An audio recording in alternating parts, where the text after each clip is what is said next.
অনেক পাপ আছে যে আমাদের এই পাপে ভোগ করতে হয়, পাপের শাস্তি ভোগ করতে হয়। তবে সামনের দিকে ভবিষ্যৎ ভালো করার জন্য যা যা করা লাগে সেটা করার জন্য প্রস্তুত আছি। আশা করি আপনারা যে কষ্টটুকু করতেছেন আমি এটার জন্য দুঃখ প্রকাশ করতেছি। শুরু করতেছি মহান আল্লাহর নামে, যিনি পরম করুণাময় এবং অত্যন্ত দয়ালু।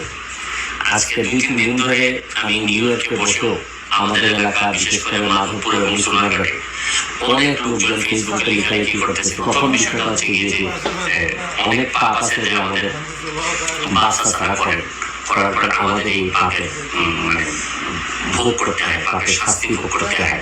যাই তখন অতীতের কথা না বলে এটা দিয়ে শুরু করলাম আর কি। অতীতের কথা না বলে এখন বর্তমান অবস্থায় আমাকে অনেক জবাবদিহি করা লাগে, আমি জবাবদিহি করার জন্য প্রস্তুত।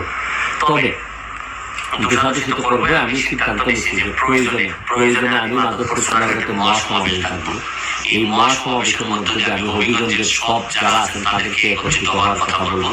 আমি আরো যারা 3 জন এমপি মহোদয় আছেন তাদেরও দৃষ্টি আকর্ষণ করতেছি, কারণ আমরা একত্রিত হই, হয় আমরা মহাসমাবেশ করে আমরা নেতৃত্বে জায়গায় গিয়ে প্রয়োজনে যে জায়গায় লক করা দরকার আমি এই জায়গায় লক করবো।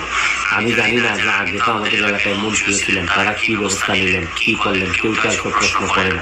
আমি ওখানে করতে চাই না, তবে সামনের দিকে ভবিষ্যৎ ভালো করার জন্য যা যা করা লাগে করার জন্য প্রস্তুত আছি। আশা করি আপনারা যে কষ্টটুকু করতেছেন এই কষ্টটুকু আমি এটার জন্য দুঃখ প্রকাশ করতেছি। আপাতত ভালো থাকবেন, সুস্থ থাকবেন।